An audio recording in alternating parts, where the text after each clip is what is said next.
Traición, Wilson Manyoma, Borbona.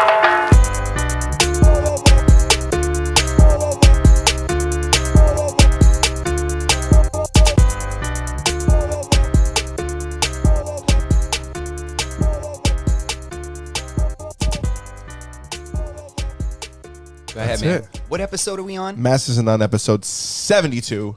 Episode 72, man. Yeah, man. Time is flying, brother. 7-2. Time's flying. Dude, do you remember, like, time? Remember the early days where we had, like, a never-ending slew of audio issues, and our voices didn't match up.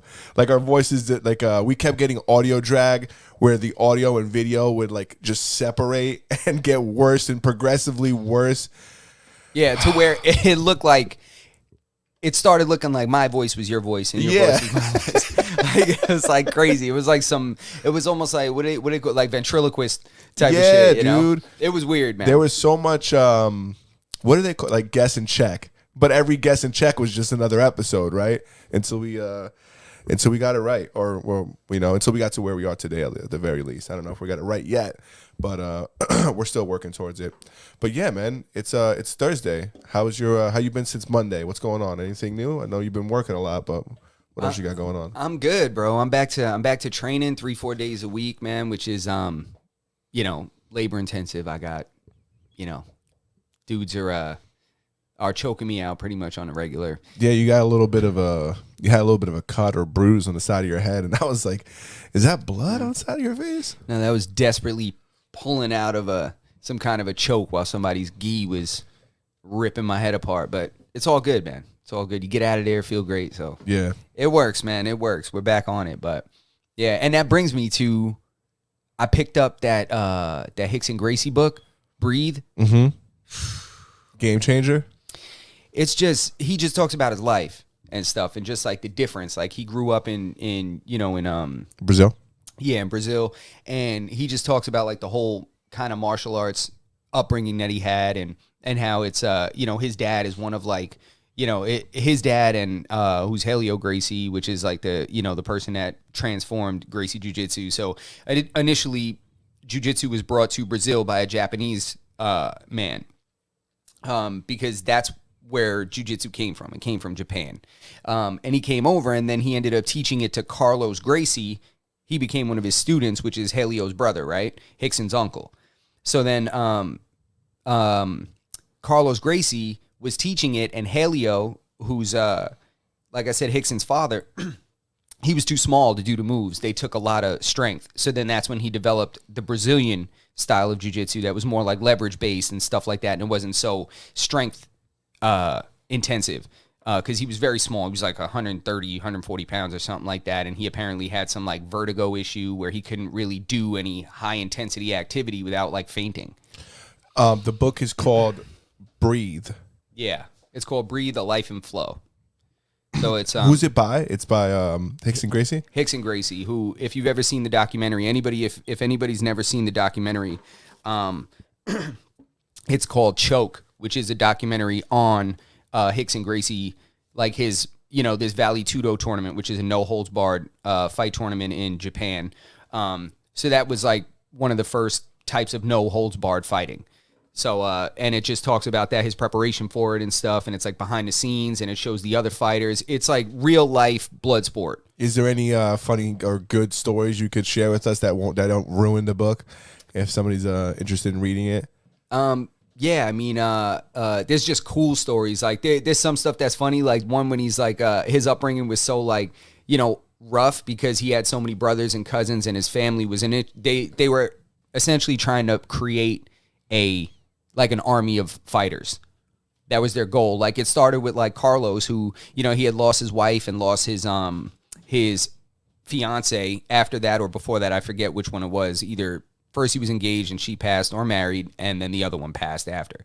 And so he decided to just have a bunch of kids with as many women as possible. So, and he convinced his brother to do the same. So they ended up fathering like 30 children, 21 of which were boys. Holy shit! These dudes are shooting 66% Yeah. from Yeah. the fucking line. Yeah, bro. Are you kidding? Yo, so that's what I'm saying. And that was his goal. He was like, I'm just gonna have a whole bunch of children with a whole bunch of women. And he's like, and I want them to be almost all boys. That definitely goes. They need to study those guys because that definitely goes to show you, like, if you're super masculine, you know, you have a boy. You think there's a tie between in Yo, there? I don't know, man. That's like straight up like samurai mentality, you know. Yeah. And they just just had all these kids, and then so because of that, he grew up very rough. So getting back to what you said, so he said when he first got dropped off at school, he said, I remember being dropped off at preschool, and looking at all the other kids, and the kids are all like essentially they're crying, they're holding on to their mom, they're pissing their pants. He's like, and I was just like, what the fuck? Like, I'm just looking at these people like, what are you guys doing? Like, why? Like, what? And he just went in, and he was just like naturally just a tougher kid than everybody else. Like when the teacher went around the room, she asked what everybody wanted to be. He's like, one wanted to be a cop, another one wanted to be a nurse, another one like a doctor. He said she got to me, and I was like, I'm gonna be a fighter. I'm gonna be a champion, just like my dad. Like, and that was just his mentality from like forever, all the way up. It was like real crazy, man. But anyway, the book is good. It's just like a memoir essentially. Like he's just reading. He just wrote about these stories, like fights he had, like in the street, and it's crazy because some of those fights are on video. Like you can see them on YouTube. Damn. You know. Yeah, Sounds like a good read. Yeah, man, it is, and it's interesting because I've heard people corroborate these stories. Like I've heard different people from. Also, you could see it, right? It's in the history. It's in the history of mixed martial arts in general, not just jiu-jitsu. Yeah, exactly. It's just across. I mean, it was his brother. Horion that started the UFC. He's the one that created the UFC, and they selected Hoist Gracie, one of the brothers, to be the representative in that tournament. It was their idea to do the UFC, and the whole purpose of the UFC was to show that jiu-jitsu was the most dominant martial art.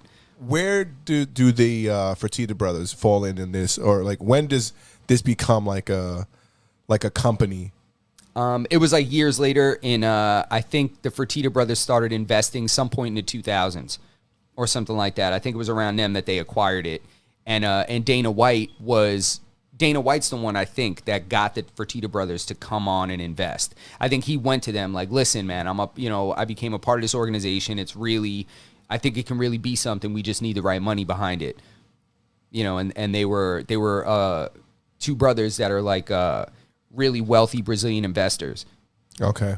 So they invested, but yeah, man, the whole just all those stories of like all these fights, and at the academies, he's like, you never know who's coming through the door. Somebody just walked through the door and be like, I want to fight one of these guys. He's like, and my dad would, or my uncle would be like, you got to fight him. At the end of the day, you got to remember, this is back in the day, and they're in Brazil. You know what I'm saying? They're not. Yeah. So somebody walks in. Can you imagine? Yeah. Some guy will just come in and he's like, yep. He's like, I want to, like, you got to fight my son. It was just crazy. Reminds me of, you ever seen Nate Diaz? You ever go to YouTube and type in like Nate Diaz first fight? I'm sure, like, not those exact search terms, but yeah. What do you got? Well, I guess that's the title of the video, rather said. And they show Nate Diaz. He's like 18, 19 years old, maybe. He's got like blonde hair. He's got like these red pants, red shorts on, and he's fighting like this 35-year-old dude. And it's just funny. It's just interesting when you talk about like a kid fighting him, like somebody just walking in. It just makes me think of that video. Yeah, man. He chokes that dude. Yeah. He ends up choking. Oh that yeah, dude. yeah. It's in like a It's in a gym. Yeah, like an academy it's in gym. an academy. Yeah. I think he was I think he was like 17. He was very young. I think he was like 17. Yeah, I thought so too. I didn't want to say 17 if he was like 18, 19, but he was in that range 100%. He was very young. I think if I remember correctly, of course, don't quote me, but I think don't quote me on any of this. You know, read the book if you're curious about any of these stories. But this with Nate Diaz, I think I heard somebody on there say like he was 17. You know, but he was slapping that dude. He took his back, and then finally the guy gave up his neck, and he choked him. That was crazy. He was stand up slapping him. That Stockton slap from high school, bro. That still exists. That's right before he fucking gets Leon Edwards like all wobbly legged. He opens up with a fucking with a slap. Yeah, and then the other punch comes in and wobbles him up. He almost knocked Leon Edwards out in that fight. God. don't even want to get into it, but Yeah. it's a man. That's the name of the game, though. Anything could happen at any point. For him, that's enough. For guys like Nate Diaz, it almost seems like, from my perspective, like him wobbling Leon Edwards like that and then pointing at him and laughing at him, it's like, oh, that's enough. Because if we were in the streets, like, it's only a matter of time before I could fucking kill you if I wanted to, Yeah, because and I'm still... the tides are turning. Yep. In the UFC, when you're fighting as a professional in an organization, there's a time limit, dude. Like, it's a 5-round fight. It's first of all, it's the longest you could get. Can't get any longer than a 5-round fight. Yeah, in the UFC's rule set, yes. Yeah. So, like, you're getting the most time anyways, but I don't know. I think it's funny that you said that because, not to continue down this MMA rabbit hole, but in that fight, people forget that Edwards won that whole fight. Yeah. Edwards was cracking him out, pressuring him, Yeah. grappling him. He was beating him up. The whole time he was doing He that. got tired of beating him up. By the 3rd round, he was tired of punching Nate in the face. Which is like Nate's strategy. Yeah. A lot of times it's like his strategy. It's like, yo, you're going to get gassed out because I'm not going to bed. And so I'll just outlast you. So everybody forgets that because Nate cracked him so hard at the end of the fight. It's like he might as well have won. Like He might as well have won the fight. Yeah. In his mind, he won that fight, but it's irregular. It's irrelevant. It's just one of those things that guys like that, like, that's enough for him. And it's enough for a lot of fans. He said on Twitter the other day, Brandon Moreno won that fight in his eyes. So, I thought he won. I thought he won too. I thought Brandon Moreno won that fight. But he didn't win, Hey, he didn't win by the judges, no. Like on the record books, he lost that fight. Yeah. I thought he won the fight too. Yeah, I really did. What up, Seeker? And it's not just because I lost money on that goddamn fight. I don't want to talk about it anymore. What you you wanna you want to talk about the M&M's debacle that's going on right now? We meant to talk about this last week, but we kind of just ran out of time, and I forgot to say it. First of all, I got a question. How do M&Ms fall into this whole discussion about gender and all that stuff? How does that even they're M&Ms, right? They're candies. They're candy. Yeah. So, my question becomes like, why is this even involved in this? This is like a cartoon character. This is like, just let them be. But they apparently are not inclusive enough.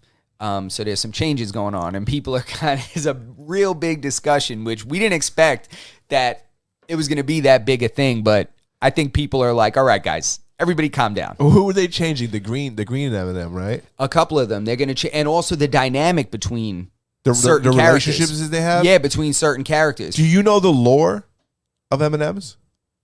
What does that mean? Oh, like how this originated? Like their Like the folklore? Like their lore. Like are you familiar with like their relationships and their names and stuff like that? No. Neither am I. And you know what? Nobody is. So nobody gives a fuck about the relationships that they have. I didn't even know they had relationships. Do they have names? I bet they do. I don't know. I don't look at M&M's and say like, oh man, that green M&M, she got those go-go boots on. Yeah. Love those. So Woo! hot. Definitely going to get me some. Honestly, I don't even know if the green M&M is on the milk chocolate one. I feel like if I seen a green M&M, I would think it's like a tropical edition or something like that and put it down. Yeah, is like, she even on that one? Is it part of the Christmas pack? Is that one of the peanut ones? Was she in the pretzel one? No, I think there's a green M&M. Nah, there probably is. Yeah. But she's the one I'm most unfamiliar with anyways. Like, I don't care. Who asked them for this? The go-go boots. I mean, just to assume by us changing certain things about them and changing the way, we're assuming something about them to begin with. Yeah. Right? Yeah, you're right. So let me ask you a question. What's up? Do you think that they themselves, the M&Ms, whoever owns M&M, I don't know if it's like Nestle or something like that, who owns them? Hershey's? No, I think it's Mars. Okay. I think it's the Mars company. Do you think that they preemptively were like, hey, green M&M's out there looking like a whore. Let's switch this up. Clean it, class it up a little bit. And then they did it, and then they were like, guess what, guys? We're making some changes around here. Or do you think like somebody said like, hey, listen, talk's going around town. Green's looking a little crazy out here. I think people are intentionally looking for things now. I think that's what it is. I mean, I think the media needs to create something, because remember, they're selling stories. They're competing for your attention. So look what we're doing right now. We're talking about this. I think that's what it comes down to. Is I think they just want to dig up stuff that makes people feel compelled to read into it. Well, not even the fact that the media is covering it, but why is Mars doing this, or whoever it is that owns M&M's? Why did they decide? I would love to know, like, what's the rationale behind this, right? Did somebody say something, or is this their attempt to just be more inclusive? Which is like cool either way. Like, if you did this as a result of somebody bullying you into doing this, and then you just bent over and grew some fur, and you started like bang, and you just did this, then cool, whatever. But if you like, I don't know. I'm just curious about which way it went. Like the motivation was. Yeah, what the motivation was. The sheep thing was a joke, but yeah, I just wonder. That's it. Yeah, I'm with you on that. I don't know. It must be some kind of, there's some kind of, there has to be some kind of an incentive. I don't know what it is. There's something that's making people look for ways to be part of the team. So, Jonathan says, I saw they changed the Minnie Mouse outfit. What do you think about that? They changed Minnie Mouse? They changed Minnie Mouse's outfit? What'd they put her in? Yo, if they put her in a tux or something, I'm gonna be mad. Yo, come on. Yo, let Minnie Mouse live. Yo, what if they put her in like a jersey dress and they gave her like some big Jordans eyelashes and some J's and some bamboo earrings? Yo, come on. Let me see. Oh my God. Okay, so this is on CNN. I don't know. I wish I would have known about this so I could have come put it on so everybody man. could see it. I don't know if this is it. This is so. I don't believe it. Let me see. Let me see this. Pants. She's wearing a pantsuit. I'm not kidding. Homegirl's in her pajamas. This can't be permanent. This is a seasonal thing. It's impossible. I read she's wearing a designer outfit. Probably this. just part of some sort of promotion. Like, can you turn the camera too so they can see it? Wait, is this a clothing drop? I don't know. I do want to turn the camera, so I feel bad for everybody who's like, listening to us. Let's brighten this puppy up. Here you go.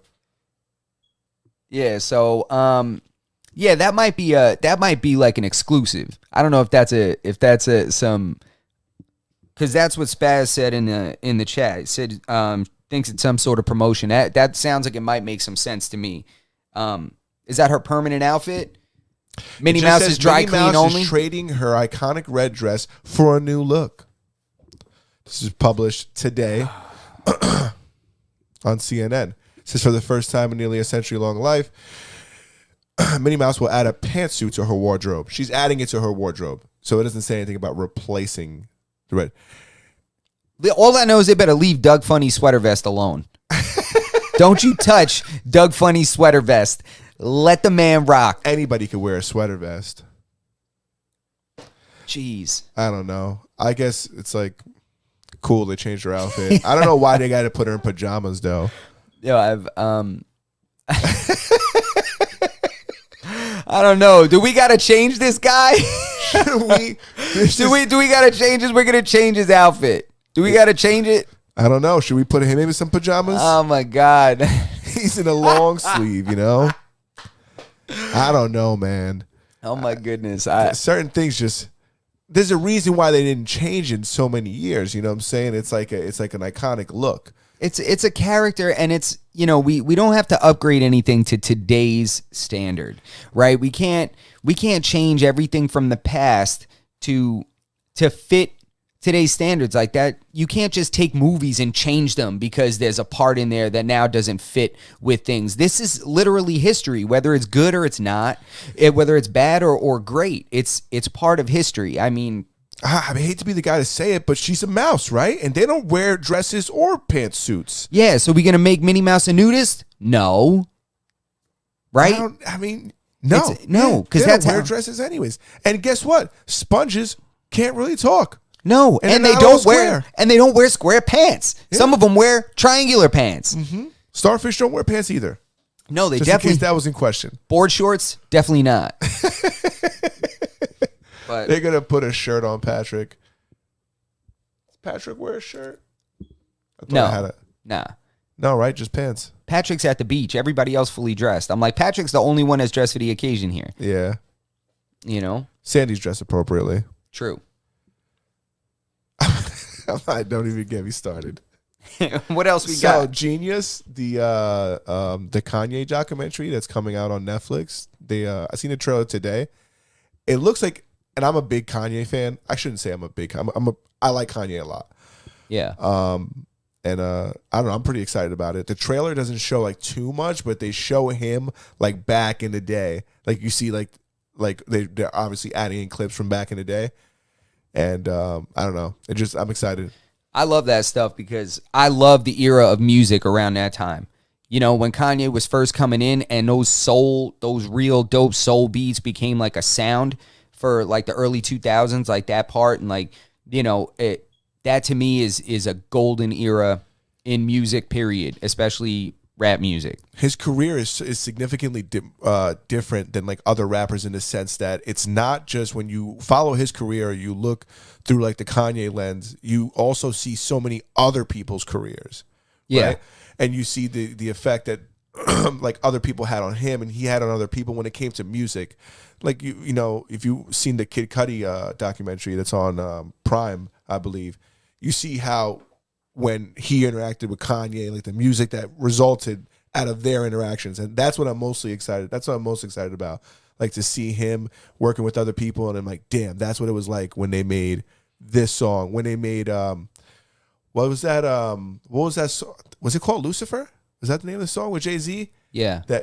When, It sampled that's Lucifer, Yeah.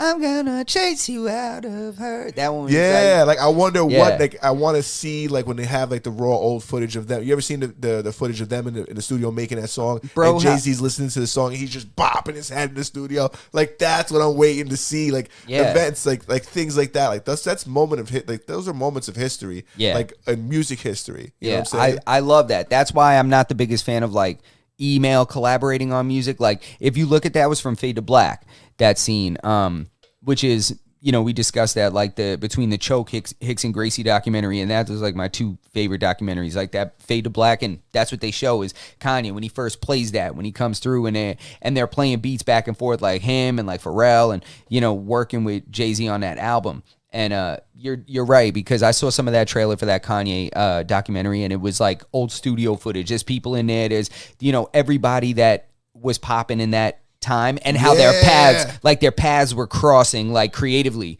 Like it was like certain labels were making certain stuff. Rockefeller was really crushing it, like, and Kanye was just in there. Like that's when he was giving beats to like Jay and Cameron and making just that whole era of music that was just incredible, man. Like that Blueprint album. Yeah, dude, I can't wait to see Damon there talking shit in the background. Yeah. Like it's just you said exactly what I was trying to articulate. Like you said it perfect. Yeah. You know, the way all their paths cross. Like, Yeah. that's what I'm most excited about. I don't know. And I know they're gonna do a good job because Netflix usually puts out, you know, pretty quality documentaries. Yeah, I'm sure it's going to be good, and it's going to be a lot of unreleased footage because there's a lot of like little clips around that you see resurface in documentaries and stuff because it's part of whatever the story is they're portraying. If you're a big enough fan, they're not going to put a clip in there you haven't seen. Unless Correct. it was something that's brought out of the crates like that no one's seen. Exactly, which I'm sure they're going to have because Kanye's just like that. Like Kanye's one of those guys, like, you know how like Tupac, they kept releasing music after he passed? Yeah. Like Kanye's going to have records for like years to come, Mm-hmm. you know, that are always going to be kind of leaking out no matter what. I was watching an interview on the Nelk Boys podcast. I think it's called the Full Send podcast. And they had Paulie from the Jersey Shore. Oh, yeah. DJ Paulie D. And he was talking about, he was like, the cameras were always rolling. He said, when we brought Ghost home, like, and we got under the covers, like, the cameras are still running. So they definitely have, like, a bunch of tapes of us, like, in the crates. Yeah. Like, that they're not releasing, that, you know, they just hold down. It's like that. Like, I'm sure they got tapes that are locked away somewhere. Kanye's got some tapes that are locked away somewhere. Yep, I bet. Of, like, you know, some of these interactions. So I hope that we do see a lot of that. Yeah, and when Kanye like just like his whole like his just like he, there's this charisma that comes off of him, and you just see everybody around him. He just starts rapping, and he's got his beats playing, and he feels his beats like harder than anybody in the room, and it just makes everybody kind of join with that. You know what I'm saying? You hear somebody whistling? I heard somebody whistling too. Están afuera, okay. I don't know what's going on. But I just heard some weird whistling going on. I was like, what's happening? Something's afoot. But yeah, so it's called Genius, JEEN dash Yus, YUS. It's going to be out February 16th.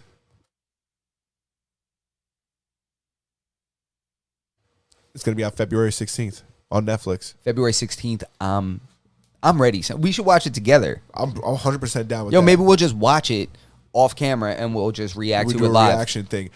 Are you watching Euphoria on HBO Max? I actually am stop and go. I watched 2 episodes so far with my girl because she watches it. And it's kind of crazy. Is it like so Euphoria is a show on HBO Max. I haven't seen it myself, so I would love to tell you guys what it's about. The reason why I'm bringing it up, it was in the news recently, or in the in the media recently, because of its there's from the articles that I read, their promotion of drug use in young children or teenage children. Yeah. Have you watched Teenagers. I haven't seen it. Bro, it's I heard extreme. it's fucking good. It's like the show's good. The show is good, but it's like, first of all, because it's funny that they said that, and actually you're bringing that up because I watched it with my girl. The first episode I ever saw was an episode that was like new, and it was like last week. Okay. And I watched it, and when I tell you these high school kids, to me, it's not just the use of drugs by kids that's in it, because they're all doing drugs. I mean, she's sniffing heroin. Oh, word? Oh, yeah, she's sniffing coke. She's strung out all the time, like all the time. Like, she's been to rehabs and in and out of rehabs, and she comes back, they go to parties. Every party they go to, it's just like promiscuous sex and excessive drug use. Jeez. Like the whole time. So it's not just the use, and it's not just, to me, the issue that I have is not the use of these drugs with kids, because kids use drugs. You can make a film about that, I believe, because sometimes that's the way the world is, right? But to me, to me, what makes this troubling is that the kids are living good, balanced lives while they're on drugs. Oh, they're functioning? Oh, yeah. Oh, yeah. She, like, Zendaya, like, doesn't look crazy nuts. Like, she just looks like a little tired and stuff like that. And her life is okay. She still has family support and stuff like that. Like, that's not real life. So like, they're not accurately depicting, like, the results of what could happen. Exactly. As a result of excessive drug use. Yeah, you want to do something like Requiem for a Dream and show drug use, but you have to show the real true occurrence and the sequence of events that follow being so deep in the drug world. Yeah, give her a deviated septum at the least. Yeah, like come on, man. Like that, like it's crazy. Like, dude, bro, she was like ODing and she's like making jokes about it and like gets like Narcan while she's like says like, yo, get the Narcan or something like that, like while she's all messed up, and then she like comes back like it's no problem. Like, be honest and show that Narcan wears off about 15 to 20 minutes later and she would eat shit again and OD again around the corner in the hallway. Like, really show what happens. Like, she like came back and was fine and shit. And That's it. She was just she was like ready to kick it again. I was like, that's not how this works. Like, it don't work that way. Like, I've never seen somebody get woken up, huh? Nah, exactly. Like, you've never really seen somebody get given Narcan in your life. Like, come on with that. Like, that's she crazy. She didn't wake up mad? Yeah, nah. Like, she was like, huh. Like, she was like, check my pulse, huh. Like, she was partying too hard, tells her friend to check her pulse to see if she's ODing. Like that. And she's like, yeah, do me a favor. She's like, go in my bag and get that Narcan. Like that. Like, it's no big deal. Like, she could talk to somebody during an overdose. Like, yeah, here, go get the meds. Yo, I overdid it. Like, I got school tomorrow. Like, like, that is so crazy, man. So that's how I discovered the show. And, what you're saying, I guess these articles are accurate. But people are, they're raving about the show in general, about, like, how good the show is. I thought it was going to be something similar to 13 Reasons Why. It was like even that was a dark show. That show I didn't like either, because it showed that like somebody could weaponize suicide. Oh geez. Like this girl weaponized. I didn't think of that. Yeah, she weaponized suicide. Like, she killed herself and then made the whole town like, you know, guilty about the process of how it happened and like leveraging them to do things and stuff like that through these tapes, you know, like, but, you know, so wasn't there a complaint made against Euphoria? Like they were saying like somebody brought it out. Was it a Dare? It was Dare, right? The company that used to come and present. I thought when you said was it a Dare? Like did somebody? I'm like, no. Was it a Dare? I don't know. It was a double dog Dare. Dare the company, the Don't Do Drugs company. Yes, what they said was that they should. They're the ones that brought the complaints against them, and then they were like, but don't worry. If you like, we could work together, and you know, teach about like add like educational portions or something like that. I don't know. Yeah. Like, oh yeah, I could pay you guys and you guys could come over here and fix things for me. I don't know. I haven't watched the show. I 100% intend on watching the show. And the only thing that, you know, fed this show to me was the negative attention it was getting in the media. Now I'm like really curious. So I don't know if, you know, they really, I guess they brought awareness to the situation. But also, they definitely brought a new audience because I'm not the only one that's going to go watch it now. I think, don't quote me on this. I mean, we'll look it up. Don't quote us on anything. I'm pretty sure that Drake is an executive producer on the show. Yo, did you hear they're bringing back Degrassi? I wouldn't doubt it. I never watched that. What? My sister used to watch it. My girl used to watch it. I didn't even know. I was a Saved by the Bell guy. We watched Saved by the Bell too, but they're different. They're different eras. Saved by the Bell and Degrassi, they weren't out at the same time. My sister put me on to Degrassi. I don't even remember what channel it was on, but I 100% watched it. I guess they're gonna do like a new version. Obviously, they're not gonna do the old version. Yeah, he's the executive producer of Euphoria. I think him and Zendaya. Interesting. I'm gonna watch it. I mean, you should at least check it out so that we can. I want to hear what you have to say on Monday. So Monday when we come back on here, I want to hear what you think of the show. Like I said again, my perspective is that drug use it's not that it doesn't happen. So if you're gonna make a film about people doing drugs, just show the true course of events. Yeah, damn, now I fucking have to watch it. Yeah, now you have homework. Yeah. That's it. We didn't discuss Way this to go. beforehand. Thank you, man. Just to close the loop on what I said about Degrassi, so I'm not just spewing out information. It's expected to launch exclusively on HBO Max in 2023. Degrassi revealed a series ordered by HBO Max, Next Generation. I guess is what it's going to be called. Don't be surprised if Drake's producing that too. Check who are the executive producers of the new season of Degrassi. He's probably involved in that. That man is definitely spreading out his streams of income. No, he's not on here. Oh. But this also could be, I'm looking at Wikipedia. This could be like the old one. I don't want to, yeah, I don't know. But that's interesting. So I gotta, I'll have to. I'm not really familiar with the Degrassi story. I think it was younger than me. It's a teen show. It's not anything like, you know. It's like really like a teen show. It's like Riverdale. Okay, my girl likes Riverdale. I watched Riverdale too. Yeah, she used to watch that. I didn't watch it alone. I watched it with my chick. But I was. That's into all right. It, you know, you don't have to justify it. It's cool. I was into it. It's cool, man. It's such a childish fucking show. It's like when you watch it, you start to question yourself, like, what the fuck am I doing? That's how I felt since I was watching this. I was getting mad at the characters and how selfish they were. This is the main character. If anybody watches this show, the blonde chick, most selfish person in the world. You think so? 100%. 100%. So selfish, bro. She only thought about herself. I hated her. Oh, my God. Just keeping it real. Keep it a stack? Yeah. So you can do? I'd rather watch mukbang. Oh, my God. With the mukbang. Why is that such a big thing? Mukbang. I don't know. All right, so let's be clear here. So mukbang is what? Mukbang is just people eating on camera, but does it have to involve the ASMR? No. That's a bonus. So, okay. Mukbang is somebody like essentially just eating, like live stream eating. And it didn't start to be like, I don't think it started with like large quantities of food. I think that people just naturally get like more and more and more aggressive, and they just like, you know, they start doing more. So essentially what mukbang is now is people, same thing, either live streaming or posting it online later, just eating like mass quantities of food. Like, I I've seen people like get like 2 pizzas from Pizza Hut, and they just eat the whole thing, and they just like talk while they eat, but it's just like a lot of food. I sent you once a day of a dude eating.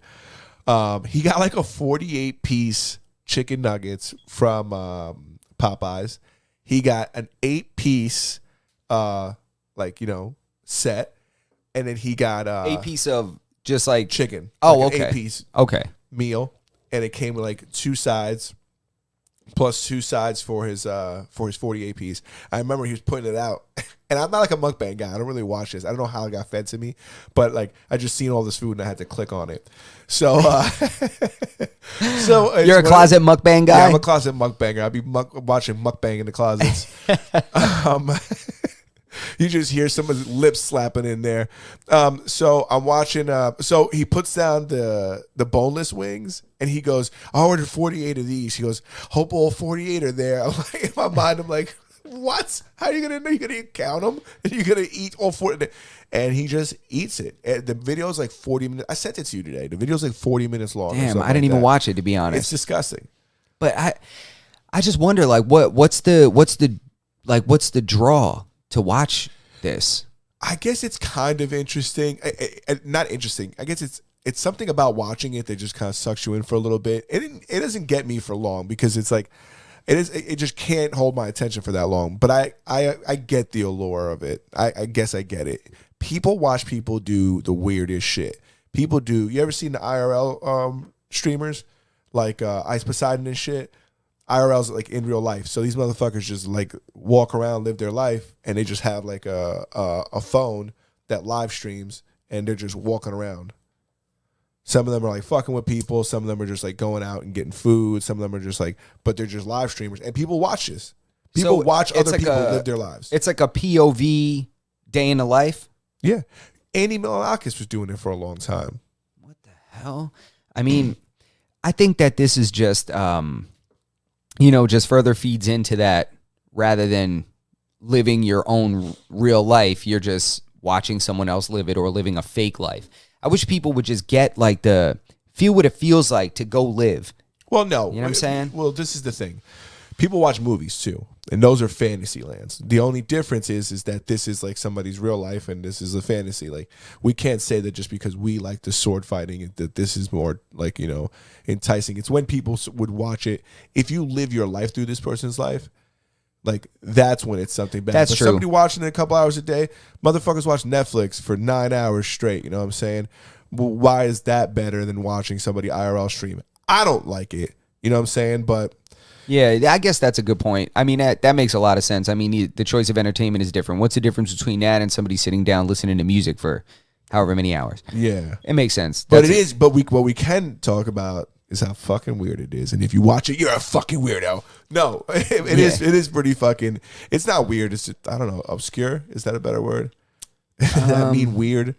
Nah, peculiar, different.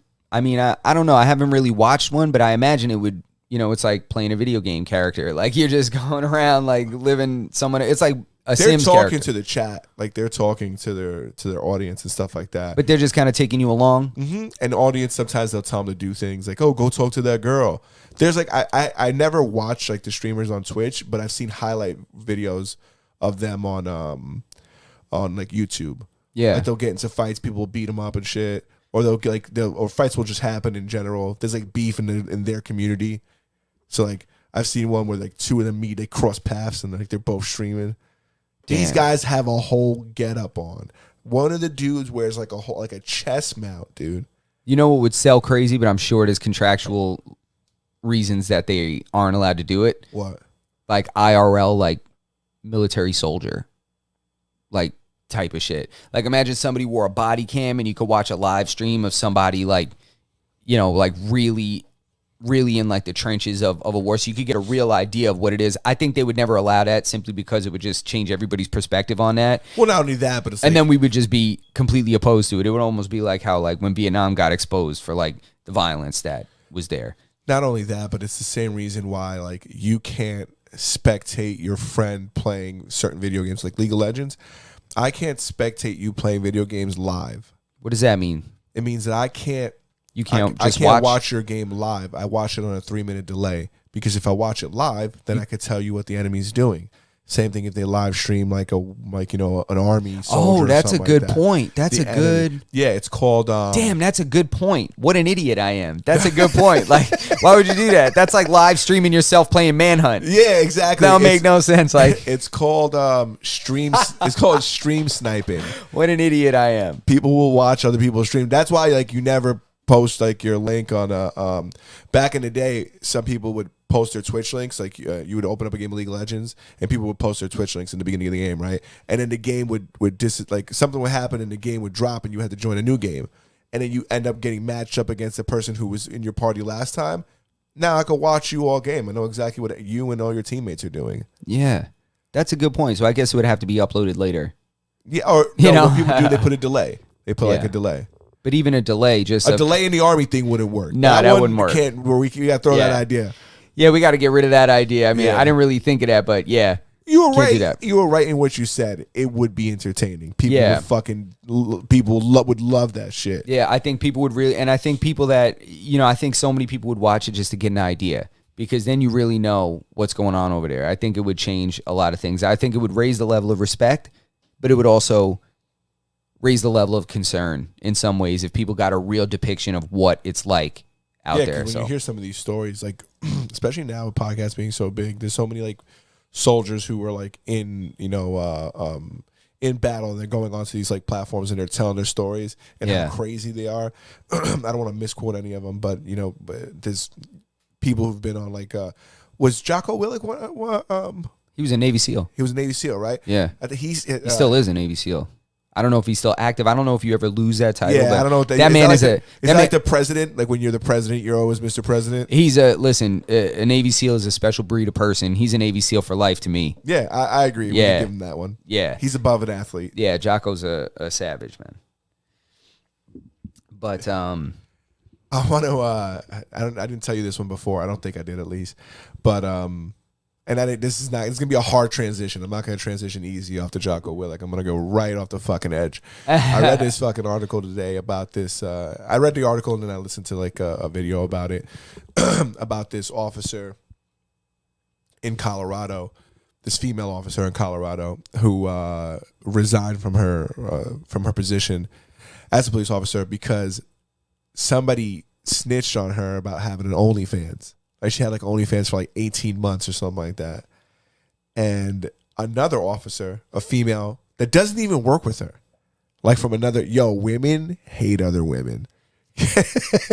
I don't know. Women on there's man on man isn't the same as like, and I don't want to. Damn, am I going down the fucking wrong fucking path? Nah, bro, Pull me it's- away. I mean, nah. It's.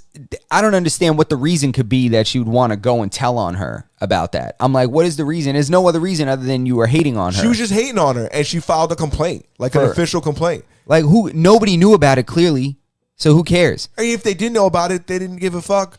And Yeah. now you're bringing it up. Now they're forced. You're forcing their hand, and they started doing an investigation on her, and then she resigned before they completed their investigation. How would she know about it if she didn't subscribe?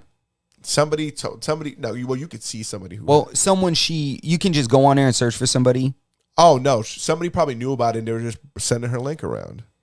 Damn, I mean, that means somebody was subscribed That means somebody knew it existed. Because you don't have to subscribe. If to you get the content.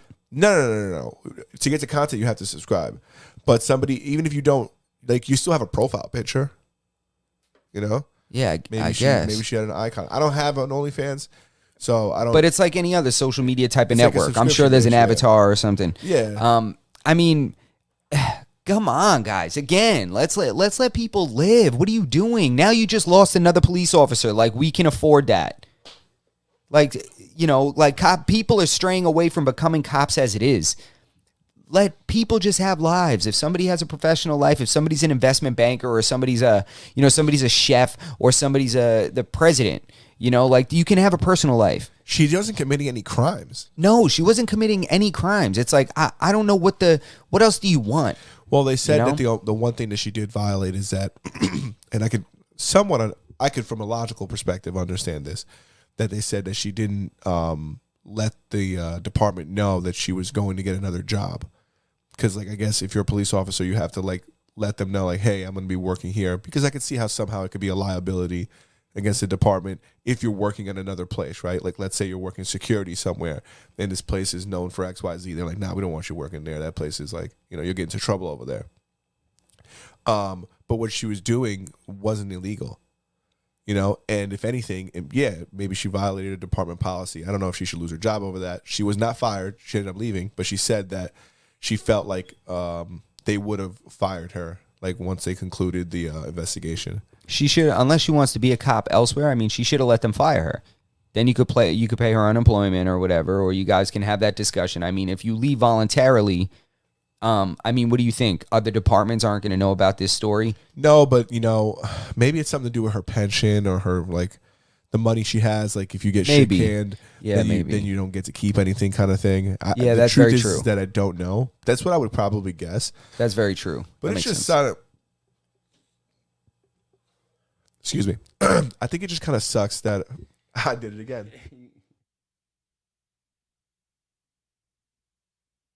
Just I keep clearing my throat into the microphone, so I'm sorry, guys. But I don't even know what the fuck I was saying now. Nah, it's the cop thing, like that you know, she violated the policy possibly about working elsewhere.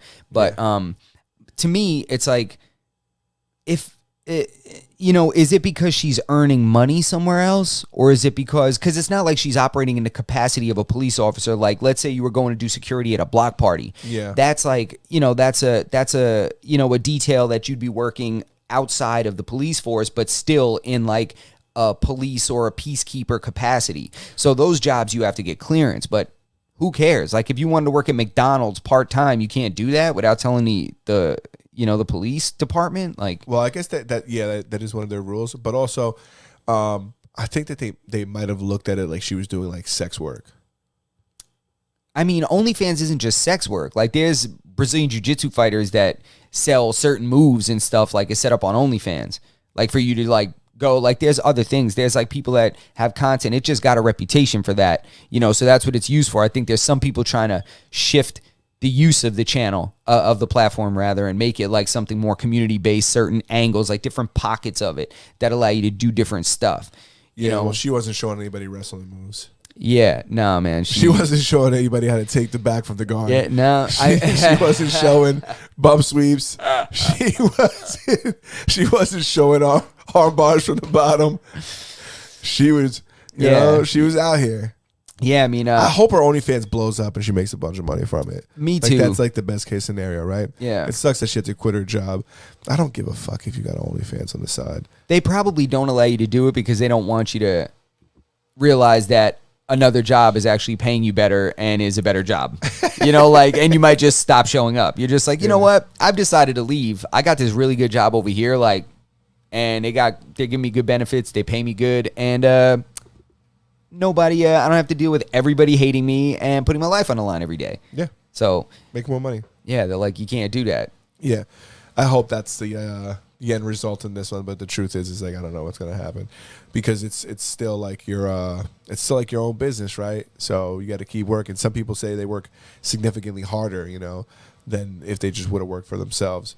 But we could move on to our next topic about your boy. You know who I'm gonna talk about. You want to... Is this about Spotify? Yeah. So Spotify, you know we love you. Spotify. And if you don't know, we're on Spotify. Yeah. So we're going to, you know, we're neutral on this topic here. But so apparently my heart is broken because Neil Young has decided to pull his music off of Spotify because he says he no longer can support Spotify based on the fact that they allow so much information to be distributed on their platform regarding the schmemic and those things related to schmobid, schmeinteen that everybody's aware of. So the fact that they're putting out information about this, or so they say, according to, you know, Joe Rogan, I'm sure, is what they're referring to. So he pulled his music off of there. So I'm just really... If you were driving to work this morning and you were like, why haven't I heard Neil? Yeah, I mean, I'm heartbroken about it, but honestly, Who gives a fuck about Neil Young? All I right. swear to God, I did not know when I read the article this morning. I said, "Who? Who gives Who the fuck is this guy?" Who gives a shit about Neil Young pulling his music off of there? It's not like any of his listeners are actually using that platform. I mean, I'd be shocked. I looked it up before and I was actually surprised. There were about 6 million monthly listeners, but most of those people don't even know they're listening to it. So The average age Get outta here. of a Spotify user is 24. yeah. I don't know a lot of 24-year-olds rocking out to Neil. No, there's 24-year-olds right now that like hear a Madonna sample and think it's an original record.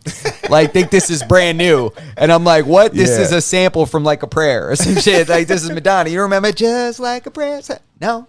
Fuck. Are you kidding? I'm that old? That's super funny. And so Neil Young, nah, man. I really don't care. What were some of his hits? Do you know? I looked them up. I was like, oh, I'll definitely know some of these. Like, I listened to the top ones listed, and I really, if anybody, let me see. I'm gonna look for some more. If I'm an idiot here for not knowing records from him, check the chat and see if anybody wants to bless us here. Walk Like a Giant, Comes a Time. These were released in the 70s. Walk On. Let's Impeach the President. Living with War. 2006. Oh, is that a newer record? Cowgirl in the Sand. Old Man. So, there's a lot of songs here that I'm sure if I heard them, I might know them. But, I mean, this was trending like it was a really big topic. And, I mean, I understand that he's legendary in his own, in his lane of music. But, I mean, good for you for standing for what you believe in, but I really don't care. Nah. I'll make sure to tell my dad. I'll be like, My hey, dad Dad. definitely don't listen to fucking Neil Young. Yeah, I'll be like, hey, Dad, sorry, Neil Young is off of Spotify. He's going to be like, Spotify? It's like, I know Neil Young, but what's Spotify? I'll be like, never mind. Yeah. Yeah, I've never been a Neil Young fan, so I'm not too concerned about it. But like you said, like good on him, right? Good on him, but it just speaks again to certain people aren't allowed to talk about certain things on certain platforms. I don't know. It's weird. I mean, I think Joe Rogan, he has on guests that are qualified to talk about what they talk about, and people just if you disagree, they don't want you to talk. I just also think that even himself, he tells you not to take the things he says as like fact. No, like He says it himself that he is not qualified to speak about certain things, so you shouldn't. He's a comedian. yeah, he's literally a comedian. It just so happens that he's rather intelligent and likes to have conversation with intelligent, qualified people. Like otherwise, he'd be there with his boys cracking jokes and drinking. Yeah. It's like, come on, guys. Did you see his recent? He did another interview with I don't know. With the Spearfisher girl? No. This is I'm gonna pull him up right now. He did one with Juliana Pena. That was I listened to. Did he really? Juliana Yeah. Pena? Yeah. A new one? Yeah, a new one. Get out of here. But he had Jordan Peterson back on. Oh, yeah. 2 days ago he did. Yeah, have you listened to it? Only clips of it. Me too. I haven't. I don't. So this is gonna sound a little hypocritical of me, but I don't really like listening to. I'm not a huge Spotify guy. Well, you obtain your music elsewhere. Yeah, people use different platforms. That's why we're on different platforms. Exactly. So if you do use Spotify, nothing against you. Use Spotify and follow us on Spotify. But I consume my music through YouTube Music. Me That's too. how I get most of my music. Me too, because it's ad free and I already pay for YouTube Premium. That's exactly what I mean. I don't want the commercials. I don't want to listen to anything or watch anything with commercials. And to be honest, the interface and the search function and the actual way search is populated is way more accurate. Like I go on Spotify and I look for something, I can't find it. Like I'll look for Tory Lanez. Why is the first thing not the album? Give me the new album. Instead, you're giving me videos. Spotify will give me a couple of video suggestions. They'll give me like a song he's featured on. They'll give me all these different things before they give me the album. I'm like, how do you not give an artist's latest work as the first suggestion when somebody searches for it? Clearly, somebody's more than likely looking for the newest work. Yeah, that's why they're searching for them. Yeah, it irritates me. I go on YouTube Music, it gives me exactly what I'm looking for immediately. It's pretty sweet, yeah, because you could. That's how it is. It organizes it that way. You could click on the album, and then you could go through the songs on the album. I don't know. It's I think it's Google's interface. I'm sure is what makes that so much better. I felt that way about. I was telling you about. I felt that way about Twitter today. I was on Twitter, and I'm like, yo, every 3 posts is like a promoted post. Yeah, it's like why are you guys on a never-ending like attempt to fucking brainwash me into spending money on things? And no, it's really to make money off of you. That's what it is. It's not. It's they're getting paid the ad revenue. Well, but so Twitter, these companies, big tech, they just get so greedy that they just want to continue to expand and make more revenue that they just put more and more commercials. Well, that's what those commercials are for, right? Those commercials are all like trying to entice you to spend money on those products or on that movie or on this thing or on X or on Y. None of them are like trying to give you advice on like your relationship or like how to fucking how to get your own 401k or anything like that. Nope. They're all just trying to sell me shit. And like that's what I'm saying. It's like every 4 fucking posts, I started to see like Tupperware and shit and like things I had Googled a couple weeks ago. It's exhausting. Yeah, that's what I'm saying. It's like, this isn't even what I'm here for. No, and they sneak it into the feed as if it's like a tweet or someone you're following. And exactly. It's like, and that's why Twitter and Hulu fucking sucks. Yeah, no, I'm seriously about to pull off of all social media except for this podcast. So, I mean, I'm talking nothing personal. I'm talking nothing other ventures, nothing, related to my other interests. I'm about to just pull the plug on all social media, man. I think I need a break. I need a recharge. I don't know if it's this Hicks and Gracie book that got me out here ready to break away and go sit in a cabin and work my breathing exercises. I like social media because I like intaking I like to intake like news and things that are currently happening. Spaz says it's because they're publicly traded, and once they're listed, they're all about making money. Facebook never had ads, and that's one of the things. Like, right, you want to satisfy your stakeholders. Yeah, that's true. You want to satisfy your stakeholders, and the easiest way to do that is what? Making them money. And the way you make the money is you yesterday's price is not the same as today's price. It's the price ad revenue. go up. Yeah, ad revenue is one of the huge things. Yeah. I understand it from a business perspective, but as a user, it's not something that I tolerate. I pay more for the services that I enjoy to get them ad free. YouTube is a perfect example. I pay whatever it is, $10 a month, $8 a month, whatever YouTube Red or Premium is. I pay that, and I watch all the YouTube I want. It's fucking ad free. I can listen to all the music I want. It's ad free. When I did have Hulu, I paid the $16.99 or whatever it was. I remember it being like kind of expensive in terms of streaming services, and I didn't get the commercials. Hulu ended up sucking because their interface sucks and they have garbage shows, so I got rid of it. But, same reason I watch Netflix. No fucking commercials. I don't want to be like fucking somebody force feeding me shit. See, but companies like Netflix, they're tricky because you think there's no ads. There's ads on Netflix? There's ads everywhere on Netflix.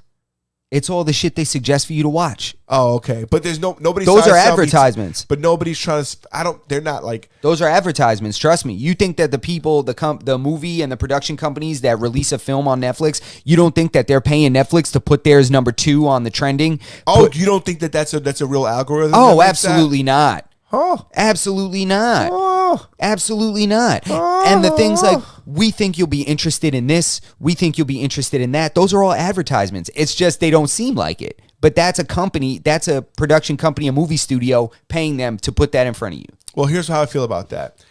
They're not trying to sell me Tupperware, which is a fucking jump, which is, a jump in the right direction. What they are giving to me, if what you're saying is accurate, is like, movies, which is what I'm here for, movies and shows. That's what I'm here for. So I don't know if I believe that or if I agree with that sentiment that it's not real. I think that I wonder if there's like pay to place on Netflix. Of course there is. I'm sure it didn't start that way. I'm sure it started with like, oh, let's show a user something we think he'd be interested in. You don't think any of those algorithms are like real, like the trending one or the like top action movies? Because the truth is that I don't. This is the truth, right? The stuff that's usually on the top is pretty good.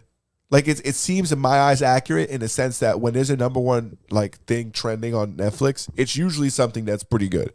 Like I've never seen anything like the top 10 or top 3 that was like so terrible that I had to question like whether Netflix is placing this here, to make money.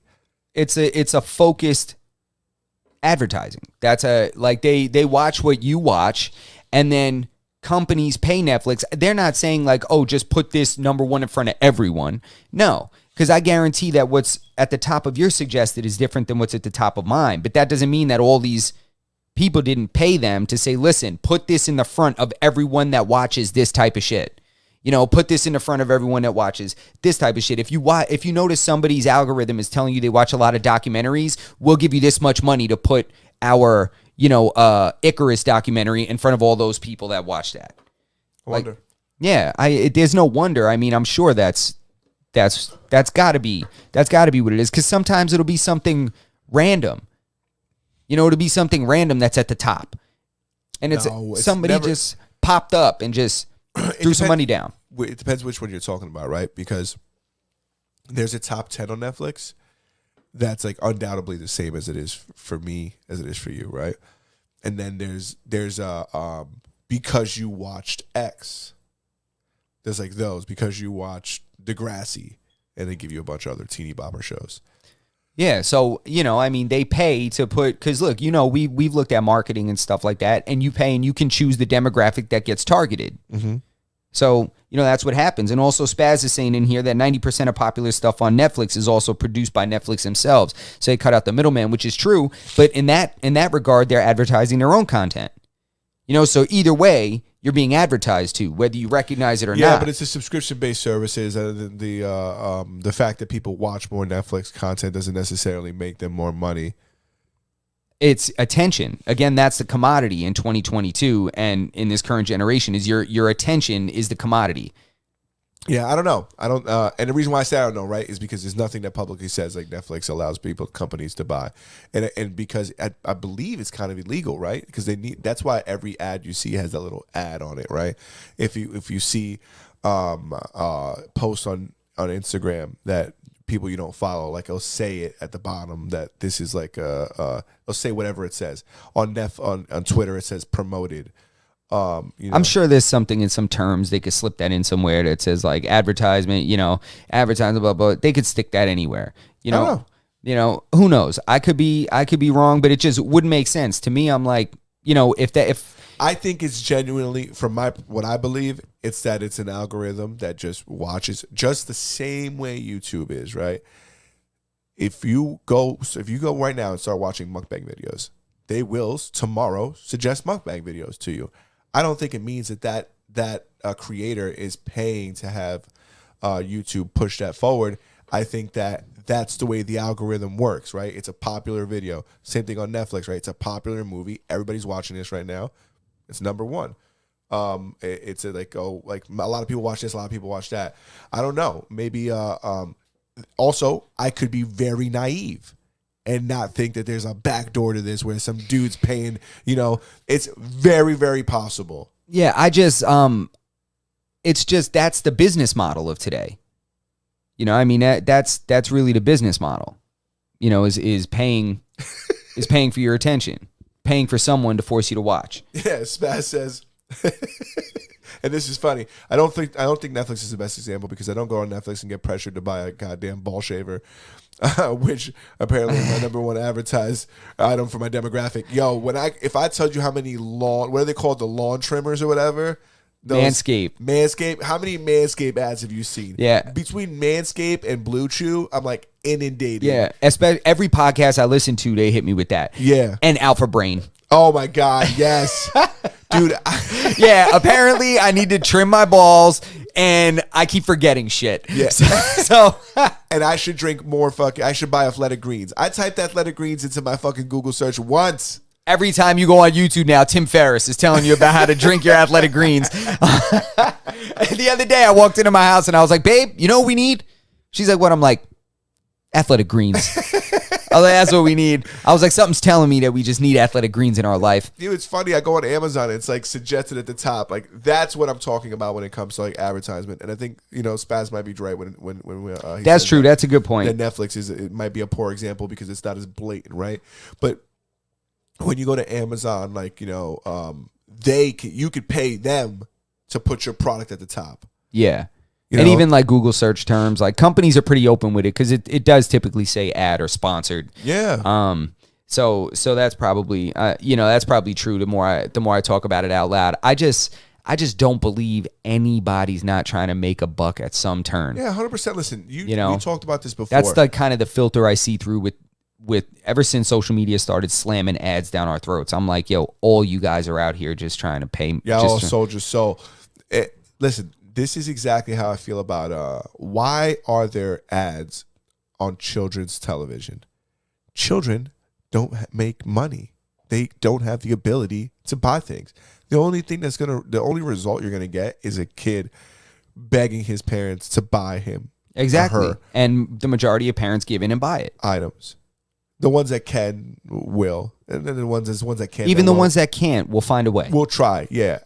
But I'm like, when I see my kid doesn't really watch TV like that. She watches YouTube, and I pay for no ads. But like, even like some of the videos that she watches, she'll be like, I want to be like a bicycle in the video or something like that. So I can imagine like the ads on kids TV. It's like, this is brainwashing. Of course, there's a scientist and a doctor and a mathematician and all these guys behind the scenes, and they're altering this commercial, or they're creating this commercial in a way to drag you into it, right? Even as an adult and as a child, like every color that's picked on there, it's intentional. Of course, everything you see on that commercial is like 100% intentional. It's to make you either want to purchase this or make you feel like you need to buy it. It's all strategic. That's marketing, period. Yes. So I don't feel like, they should show that stuff on kids TV because businesses don't care what you think. No, but they're like, my opinion, right? Yeah, they're doing it for the same reason. That things are strategically placed on shelves in stores. Yeah. You know why that the majority of things that they want you to buy are placed at the height of children. That's why like the candy is so low. You ever notice the candy rack at like Rite Aid, CVS? It's under there, right where your kid is standing while you're waiting to pay. Eye level with that kid. Eye level, right here. He's looking right at the candy bars, the Skittles, all that shit. He's right there. Yeah, and the same. And that's so he grabs your shirt and says, "Daddy, buy me this. I want it." Like, and you're like, shit, there's a lot of people around here. Stop. Get off the floor. All right, I'll take one. The same reason you ever went to a supermarket and before you get online, what is there? Magazines, candy, all that stuff is conveniently placed. Drinks. Yes. Nice Starbucks latte in a bottle. Goddamn right. There's a fridge with some Monster Energy in there.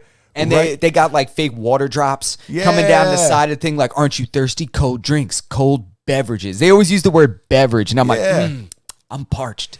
That little thing is there, that Coke machine or whatever is there, and you'll pay more for a Coca-Cola out of that machine than you would for like a 2-liter in the supermarket. Say that again?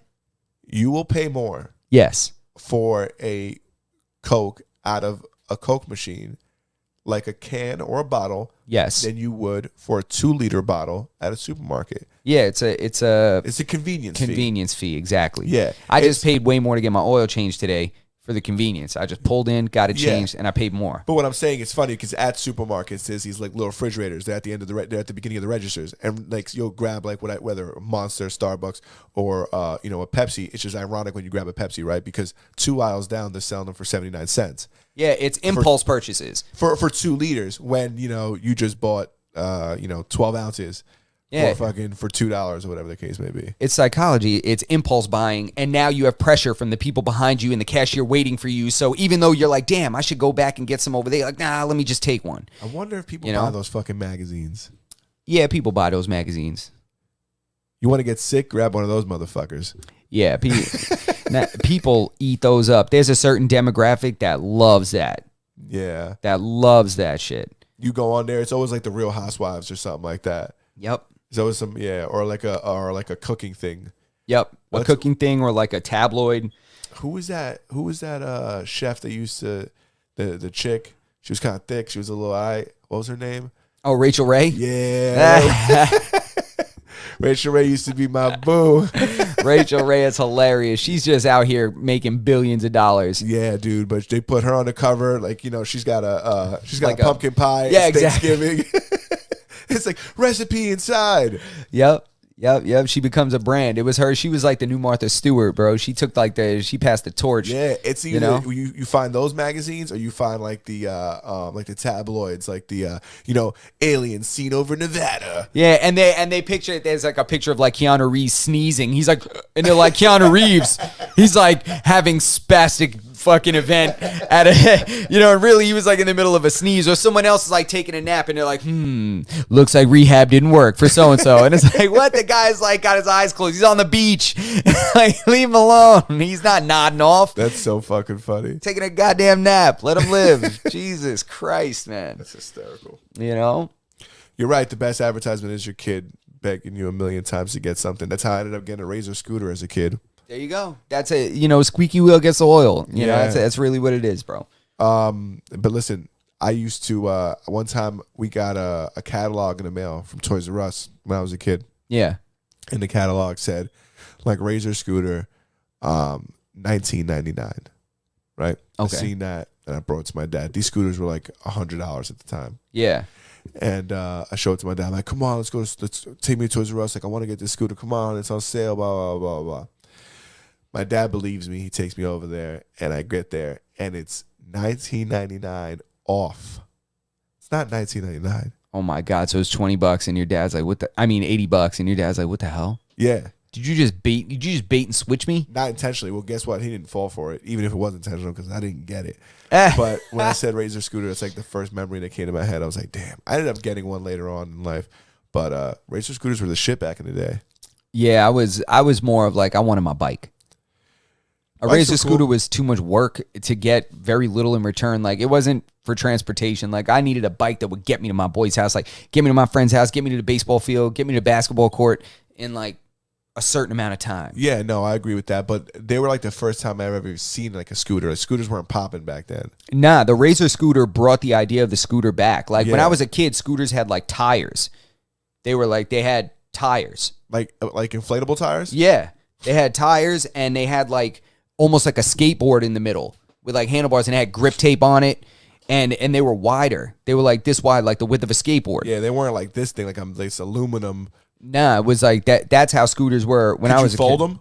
No. They weren't foldable, right? Hell no. They weren't Dude, foldable. The Razor, you just fucking... It was revolutionary to throw a rollerblade wheel on a scooter. Yeah, bro. You know? That thing used to glide, bro. Used to glide, and you see kids doing crazy aggressive tricks and stunts. Hell yeah. I ruined my Razor scooter in Puerto Rico. My grandmother lived on a hill, and I kept going down the hill and like holding the brake. I flattened the fucking... I just ate all of the... Like the carne on like the yeah, meat on the wheel. On the wheel, yeah. It Damn. just flattened out, and I ruined it. Nah, man, you can't do that, bro. That was a mean ass hill. Dude, it was an enormous hill. Yeah, lucky you didn't eat shit going down that hill. The idea, there was like a road at the bottom of it. The idea that my parents let me do that is out of this fucking world. I know. We're Now at- kids are in the metaverse riding razors. Kids like, this is so fun. I'm on a razor scooter. It's like, nah, bro, you're on the toilet. Like, cut it out. He's like, well, in the metaverse, I'm really on a razor. Hey, listen, that guy's burning calories. He's an athlete. That guy's an athlete. That guy's an athlete. How fucking dare you?